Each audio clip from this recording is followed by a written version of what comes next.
Hey, Dolphins fans, good afternoon. Welcome back to another edition of Dolphins on 5. A little bit of a bittersweet show, obviously, today. We have a lot to cover with the latest on Tua and the state of the team after a tough loss last night on the road, Thursday Night Football at Cincinnati. Have Alfredo Arteaga from 3 Yards Per Carry, of course, at the bottom, and a special guest from 5 Reasons, Hussam Patel. Thank you so much for joining us. Before we hop on, want to mention, of course, one of our great sponsors here, Prize Picks Daily Fantasy. We've had a lot of signups this month. NFL is obviously in full swing. We got the NBA with the Miami Heat right around the corner, NHL, college football. So many different ways to get in the action. So make sure to sign up using promo code FIVE. You'll get a 100% deposit match up to $100. So, guys, thank you both for joining us. What a rough night for Dolphins Nation. You couldn't basically forecast the moods going 180 degrees from where we were, late Sunday to where we are now on Friday afternoon. So, Alfredo, I'm going to start with you.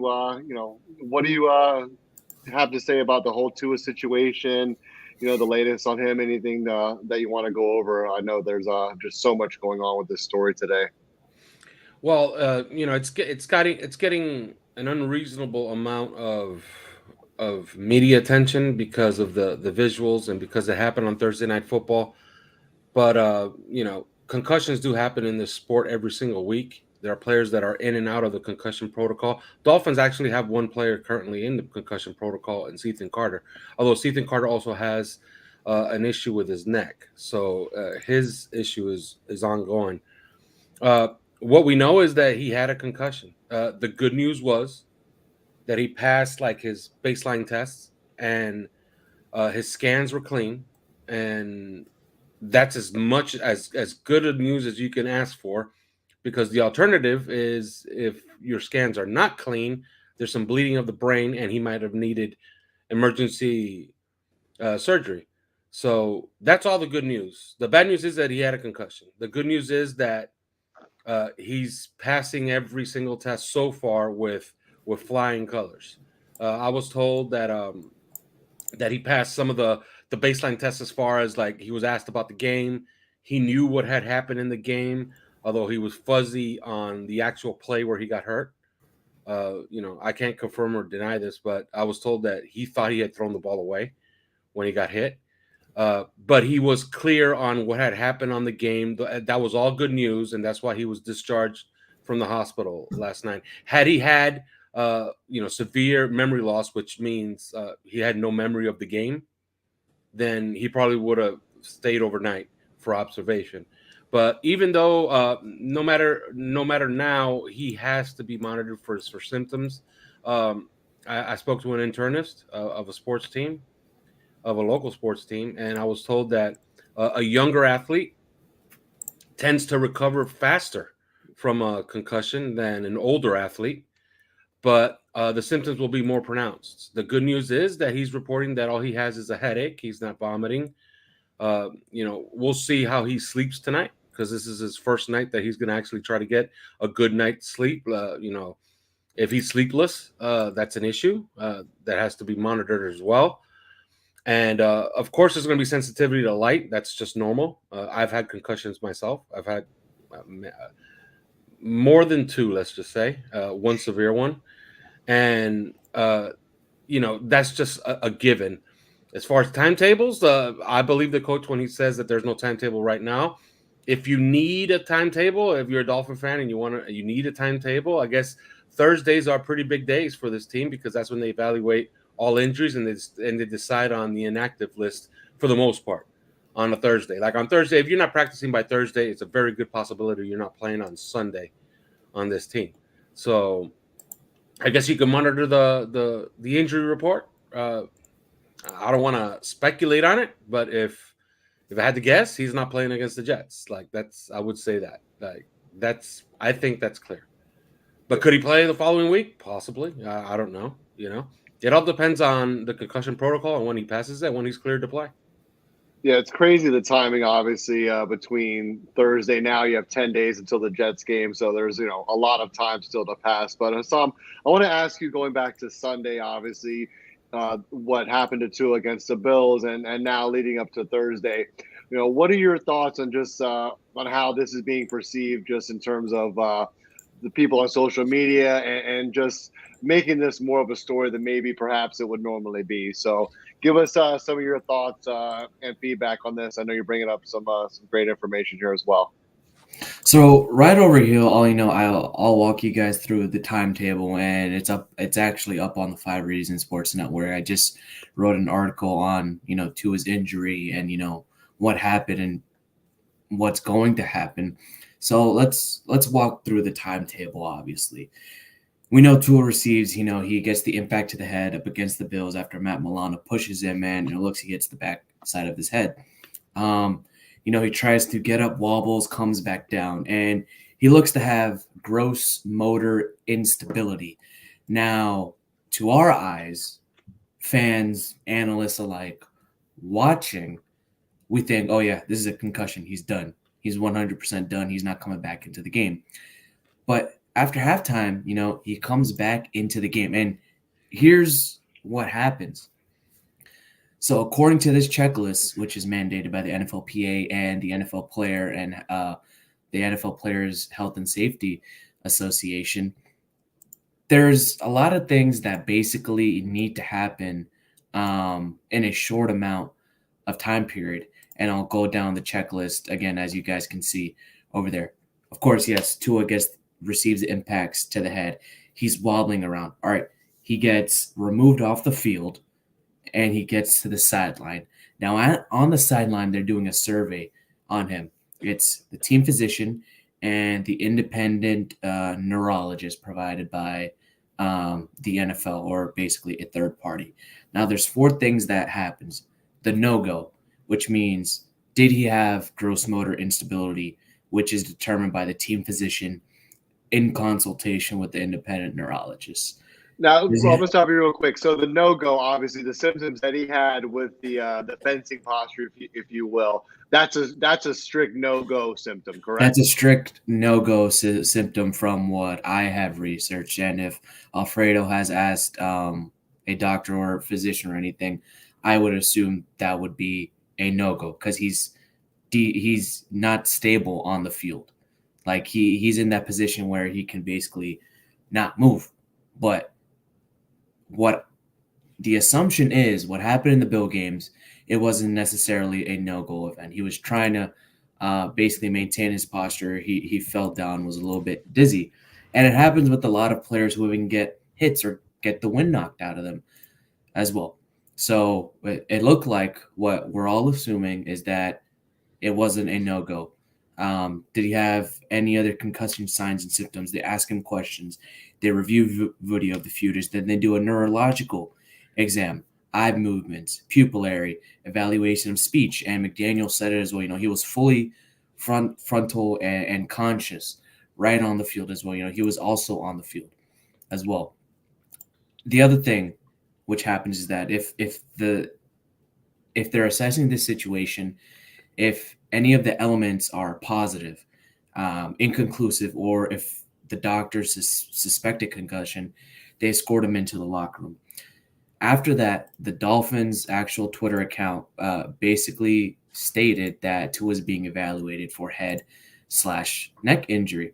Then they go into the locker room where the team physician, the medical assistants in the team, and the independent neurologist do the NFL SCAT exam. They also complete a neurological exam. If the assessments come out abnormal, he will not come back to play. If the assessment is normal, he will come back to play, and that is exactly what happened. And in the assessment, in the exams, in the test, they concluded that he actually had a back injury itself.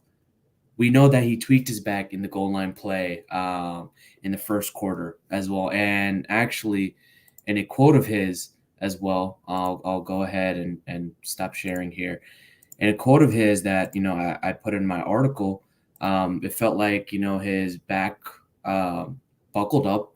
And when he was trying to go into the goal line, his leg kind of slid and he kind of hyperextended his back. Now, on the following drive, when he got hit by Matt Milano, it felt like his back crunched up his knees buckled and he couldn't regain a sense of his balance.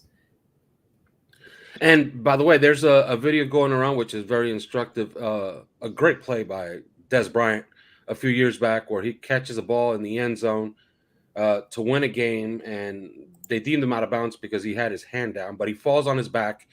He gets up to celebrate, and he collapses. And then the whole team gets around him. He didn't have a concussion. It was just a loss of motor skills due to being basically the wind knocked out of you. Or you could have, your lower lumbar can lock up and cause you to collapse. Like, that's entirely possible. I spoke to an internist also that he told me watch at certain points in the pregame warm-up and when he's on the bench, you can see that he has some discomfort in his what he thinks is his lower lumbar because he keeps trying to twist and then he grimaces every time he moves. And if you watch him in the game, he tells me, look at a couple of his throws and look how he throws a little bit short. Not on the target. I'm talking about short as his follow-through. Like he was pulling up on his follow-through because he's actually feeling pain. That's not from a concussion. That's because of his back hurting. And if you look at the underthrow to Tyreek Hill, his follow-through was short. Just he had such an elongated release when he was throwing that people thought, oh, wow, this was an underthrow. And you can tell, just with back injuries, whenever you do something, you can feel that you're not yourself, or you can feel that you're not able to do something properly because of what's happening in your back. Like your back basically holds you up and is responsible for your muscle movements, for your torso and abdomen as well. Now, Alfredo, I want to ask you, obviously, Mike McDaniels been off to a fantastic start here. The Toast of Town 3-0. This is really the first true outside of the lines adversity that he's faced as a head coach. What are your early impressions of him in terms of how he's addressed it with the media thus far? And how do you think his approach may evolve over the next few days until it's determined when he may come back and handling Teddy Bridgewater, obviously, who, coming in off the bench here, you really can't say too much. I think the whole team was kind of out of sorts after the Tua situation, obviously. So you kind of got to take that game as a pass. They're 3-1 now. They have 10 days to kind of get their whole psyche back to where they were. I think a lot of Dolphins fans, taking out the Tua situation, if Miami would be 3-1, I think 99% of the fans would have taken it at this juncture. So, Alfredo, give us a little bit of your perspective on McDaniel and what he may need to deal with over these next few days. I think he's handled it as well as you can handle it at the podium. He's a smart guy. He knows what to say. He's also doing the very, very smart thing, in my opinion, of ignoring some of the loud clowns that are out there in the media. Don't respond to those people because then you give them air. Just, you keep controlling the narrative. As far as the team, you got to understand Teddy Bridgewater, they played a game on Sunday. The entire walkthrough would have belonged to Tua Tagovailoa if he was cleared to play, right? He didn't practice on Monday. Nobody practiced on Monday. Just some players got treatment on Monday. So Tuesday was the only day that they did any kind of practice. And they really didn't do any practice. It was just a walkthrough and an install portion. A well-publicized walkthrough. Yeah. That was on Wednesday. On Tuesday, they actually did it here in Miami. And have you ever seen what a walkthrough and an install looks like? It's just guys standing around, and then they walk like 4 or 5 steps. And then the quarterback does like a very slow drop back, and he lobs the ball to one of the guys in the route. It's like they're just saying, okay, I'm supposed to go here, right? Okay, all right, that's cool. All right, let's line up. Let's try this one. Okay, let's try this call. And then they practice getting out of the huddle.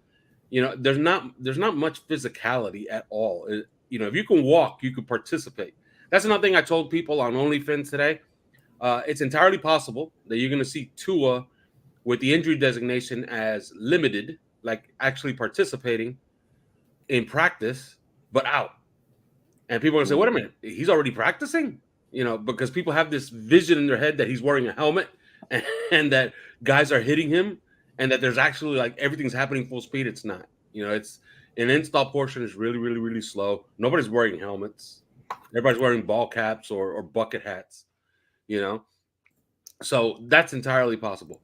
back to Teddy Bridgewater. They got 10 days here. They got 10 days here to install a real game plan for Teddy Bridgewater. I understand that fans saw him last night and were like, whoa, they were less than impressed. In my opinion, that last pass, man, I want to see it like 10,000 more times because it looks to me like it's 50-50. I was told that the referee because Mike McDaniel actually sought out a referee because remember it was inside of 2 minutes and asked him, did he catch that ball? And that the referee told him, yeah, we reviewed it and yeah, he caught it clean. You watch the replay, it looks like he might have not caught it. You know what I mean? Mm-hmm. But yeah, that should have been an automatic challenge inside of 2 minutes. No. Yeah, but it wasn't evidently. But you got to be happy with a team that lost, in my opinion, their two best players, Xavier Howard and Tua Tagovailoa, at least this year. And they managed to be within striking distance of winning the game inside of 2 minutes. And if not for that mistake, who knows? Maybe they do win it. And if you look at that drive, the pace that they were going on, like they were determined to try to kill the entire clock to try to win it right there at the end. So I got to be really impressed with the way that they played. I thought the defensive game plan was really, really good. I think that, if you're apprehensive about how Teddy Bridgewater is going to look in 10 days, I wouldn't be. I think that they'll get him ready to play. It's 10 days. He'll be ready to play. He'll have the full install. He'll have all the reps, all the first team reps. He should look a lot better. Yeah, Hassam, I know you do a lot with X's and O's, obviously, a lot of great content. So back to Bridgewater for a second. What do you think specifically might change in the Dolphins' game plan to set him up in a position to succeed, specifically Bridgewater? I think when we're just talking about Bridgewater himself, just as intangibles and traits, I mean, this offense is also built for Teddy Bridgewater. He can do the same things Tua can as well. He just has different athleticism than Tua. He can hit the middle. He can hit the deep ball. He can go on those short throws. He just hasn't played up against, the ones a lot, especially in preseason and during minicamp as well, up against the Eagles and whoever was the third team that they played in the preseason. I'm blanking Raiders. on them. The Raiders. There you go. It's 10 days. He'll get prepped. He did okay in that deep ball to Tyreek. Looked like a couple passes might have fell short, but every quarterback needs warm-up throws in the game to gain their confidence and gain some type of rhythm. I was more so concerned about the run game because it looked like they weren't getting much push, especially when Chase Edmonds was there, especially on the right side of the line with Greg Little and Liam Eichenberg. PFF has them as the second worst at each position for Eichenberg and Greg Little. We're probably most likely going to see the same exact concepts. The execution, though, will be the question. Will it be the same? We know Tua as a mental processor, really, really good IQ. Teddy Bridgewater more so has the athleticism and the physicality to get it done. So it's quite two contrasting styles of quarterback play, but it shouldn't be a big drop off from Tua Tagovailoa, especially up against a Jets defense who struggled up against the Cincinnati Bengals and played a 4-4 front and let the Bengals basically coast to a victory. Yeah, McDaniels definitely going to be in the lab with Teddy to find some things that are really going to cater to his skill set. So we have about a minute left. So Alfredo, any last thoughts on the Tua situation and this Thursday night debacle before we move on? No, not really. I think hopefully he keeps getting treatment and he'll be ready to play pretty soon. I'm not thinking that he'll be ready against the Jets, but maybe against the Vikings. And I will say this, I'm just a little upset with the way the media has treated this whole thing for the last day. Forget about Twitter, because Twitter, there's stupid people on Twitter. They're going to be stupid no matter what. Yeah, but WebMD blew up over the last 24 hours. Yeah, everybody's a neurosurgeon now, and the blatant hypocrisy. Last night, T. Higgins had 7 catches for 124 yards. He had a concussion week 1. He got absolutely blasted week 3 against the Jets, okay, and left the field wobbly. He played yesterday. Nobody's talking about anything about T. Higgins. Okay. John Harbaugh had the audacity to try to say that he was shocked. Of course, everybody came with all the receipts when Kiko Alonso knocked out Joe Flacco, and Joe Flacco played 10 days later. And when Lamar Jackson was in the concussion protocol in the first quarter and returned late in the third quarter to play in the same game, while he was in the concussion protocol in the same game. John Harbaugh was coach for both of those teams. Okay. So I don't know why everybody just ran to dunk on Tua and on the Dolphins all of a sudden. I don't know. There has to be there's something at play here, and I don't know because exactly it gets what views, Alf. We know this for the last 3 years. It gets views, and just to wrap up this point, David, if everybody wants to dog on this Dolphin staff and Mike McDaniel as the coach, just reading off the transcript, which he said earlier this morning, he was concerned about Tua and his lower back and his ankle and just putting him in harm's way. He stated, he has 100% conviction in the process regarding our players. This is a player-friendly organization that I make it very clear from the onset that my job as a coach is here for the players. I take that very serious, and no one else in the building strays from that. So when I am talking about deciding whether or not to play, the only thing that would keep me from playing him in regards to Tua would be something going against medical advice that would be just completely abstract on top of that. I had no worries whatsoever. I'm steady communication with the guys day in and day out. And just adding on to this, even if a player gets out of concussion protocol from the same game, the following day, examinations or tests are being done. However, the Dolphins went over the top on that and did it Monday, they did it Tuesday, they did it Wednesday, and they did it game day. And all 4 examinations, he was clear. Yeah, exactly. We're going to wrap this up. I want to thank everybody for joining us, and we're going to have a lot more coverage over the weekend, and we'll keep you updated along the way. Thanks, everybody.